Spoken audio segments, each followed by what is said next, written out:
Quando pensamos em filosofia, a nossa cabeça viaja logo para a Grécia Antiga, certo? Partenon, túnicas brancas. Mas e se a nossa viagem começasse noutro lugar? Digamos, com o manual escolar do 10º ano, de Cabo Verde. Parece um ponto de partida estranho, eu sei, mas prometo que nos vai levar a sítios incríveis. Vamos a isso. Pensem nisto. Muito antes de existirem livros ou salas de aula, a sabedoria era algo que se vivia. Estava na voz dos mais velhos, no ritmo do trabalho nos campos, até na forma como se preparava uma refeição. O conhecimento era uma coisa palpável, que passava de mão em mão, de história em história. Não estava só escrito em textos. E é aqui que a coisa fica interessante, porque à primeira vista parecem dois mundos completamente diferentes, não é? De um lado, histórias contadas à volta da fogueira, do outro, os argumentos complexos de filósofos famosos. Mas e se a ligação entre eles for mais forte do que parece? É exatamente essa ponte que vamos construir agora.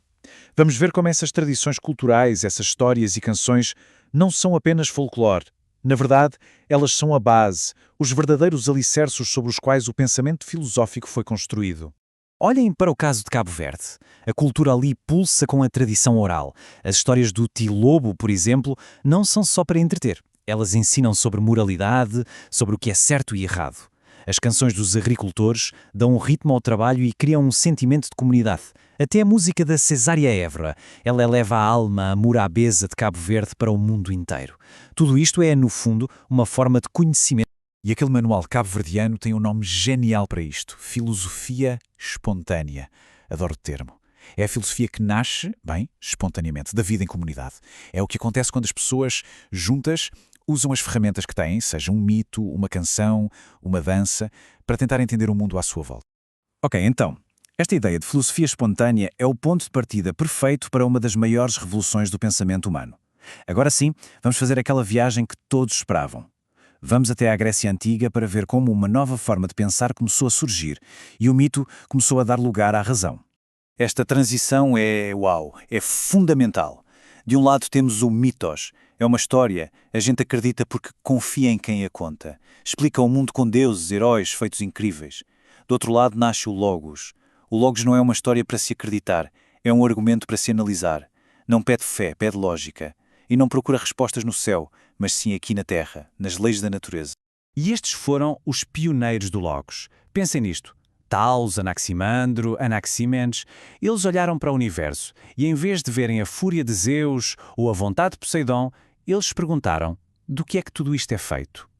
E as respostas que deram, a água, uma substância infinita, o ar, nem são a parte mais importante. A verdadeira revolução foi a pergunta. Foi o início da filosofia e da ciência como as conhecemos. E uma vez que esta porta da razão foi aberta, meu Deus, as perguntas que começaram a sair de lá são questões profundas que nos acompanham desde então e que, sejamos honestos, ainda hoje nos tiram o sono. E aqui está, talvez, a mais importante de todas. Uma pergunta que toca a todos nós no fundo da alma. Como se deve viver? Não é sobre apenas sobreviver, pagar as contas, mas sobre como ter uma vida boa, uma vida com propósito. Este é o coração da ética. E claro, não há uma resposta fácil. Aqui temos 3 perspectivas completamente diferentes. Para Aristóteles, o segredo está no caráter, em encontrar o equilíbrio. Para Kant, o que conta é a intenção. Faz o que é certo, ponto final. Já para Mill, o que importa são os resultados, as consequências das nossas ações. São 3 mapas diferentes para tentar chegar ao mesmo destino. Ok, agora, outra pergunta daquelas pesadas. Será que temos mesmo controle sobre as nossas vidas?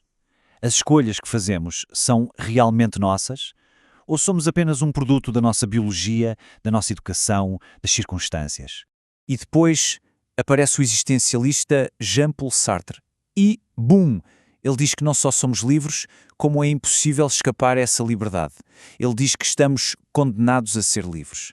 Cada segundo de cada dia é uma escolha, e a responsabilidade é inteiramente nossa. É uma ideia pesada, quase assustadora, mas também muito poderosa. Não há desculpas. Com perguntas deste calibre, é normal que a cabeça comece a andar à roda. Como é que sequer se começa a pensar sobre estas coisas? Bem, a boa notícia é que a filosofia não nos dá só as perguntas. Ela também nos dá uma espécie de caixa de ferramentas para a mente. A verdade é que a nossa mente prega-nos partidas. Todos nós temos preconceitos. Todos cometemos erros de lógica. É por isso que é tão importante ter um método, um conjunto de regras que nos ajudem a organizar o pensamento. a separar o que é verdade daquilo que apenas parece ser verdade. E uma das ferramentas mais poderosas que saiu desta busca por clareza é, sem dúvida, o método científico. Pode parecer algo só para cientistas de bata branca, mas as suas raízes são puramente filosóficas. Vem de pensadores como Descartes, que procuravam uma base sólida para o conhecimento. No fundo, o método científico é a filosofia em ação. E esta analogia de Pitágoras é simplesmente perfeita para descrever o espírito da filosofia. Imaginem a cena dos Jogos Olímpicos, aos atletas a competir pela glória, aos comerciantes a tentar vender os seus produtos e depois aos espectadores. O filósofo, diz Pitágoras, é como um espectador. Não está lá para ganhar nada, mas simplesmente para observar, contemplar e tentar compreender. E isto leva-nos de volta ao nosso ponto de partida.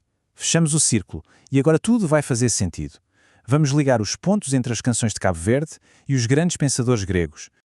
Olhem para estas duas imagens. De um lado, o Partenon, em Atenas, um símbolo do pensamento racional.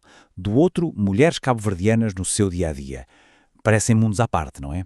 Mas ambos os lugares são palco da mesma luta humana, a luta para compreender o nosso lugar no universo.